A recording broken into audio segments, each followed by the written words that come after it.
Gọvanọ Anambra steeti Ọkammụta Chukwuma Soludo ekwunwekwago na ya dị nkwadobe iwechiata udo na ezi nchekwa na Anambra steeti.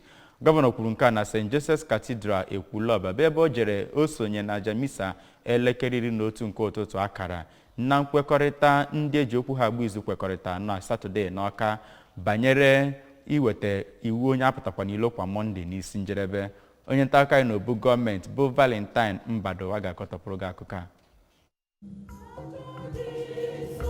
Ị ga-echeta na enwere ọgbakọ akpọrọ Anambra Peace Building nakwa Security Dialogues nke ndị bịagasịrị ya gụnyere ndị eze ọdịnala, ndị isi ụka dị iche iche, ndị isi ọrụ nchekwa, ndị ọchịchị obodo nakwa gọọmenti nke Anambra yanakwa ndị eji okwu agba izu n'ụdị dị iche iche. N'ime ihe kwekọrịta n'ụbọchị ahụ bụ na a ga-enwe ekpere pụrụ iche ma ọ kụọ elekere 11 nke Mọnde mkpụrụ ụbọchị 4 nke ọnwa Eprel n'afọ 2022 nke ga-eweta na njedebe ya bụ ịnọdụ ala n'ụlọ kwa Mọnde ọbụla. N'isonye na ya bụ nkwekọrịta ka Gọvanọ Soludo ji gaa ụka na St. Joseph Cathedral Ekwulọbịa nke onye nọ n'isi emume ya bụ Bishọp nke Ekwulọbịa Diocese bụ Most Reverend Peter Okpaleke. N'okwu ya ka Gọvanọ Soludo gbadosiri ụkwụ ike na inwe ezi udo na ezi nchekwa bụ nnọọ ihe dị nnukwu mkpa n'iwube ya bụ Anambra nke ọhụụ anọ n'ime ya, ma kwuo na ọchịchị ya ga-eme ihe niile ha kwesịrị ime iji gba mbọ hụ na enwere ezi nchekwa, udo nakwa ọganihu na Anambra steeti. Ọ gara n'ihu kwue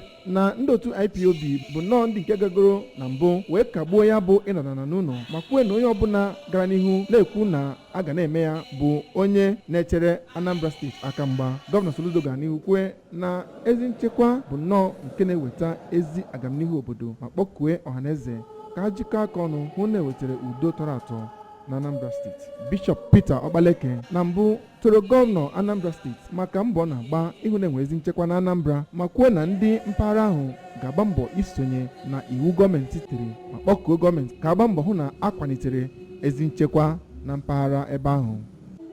Site na Ekwulọbịa, abụ m Valentine Mbadowa.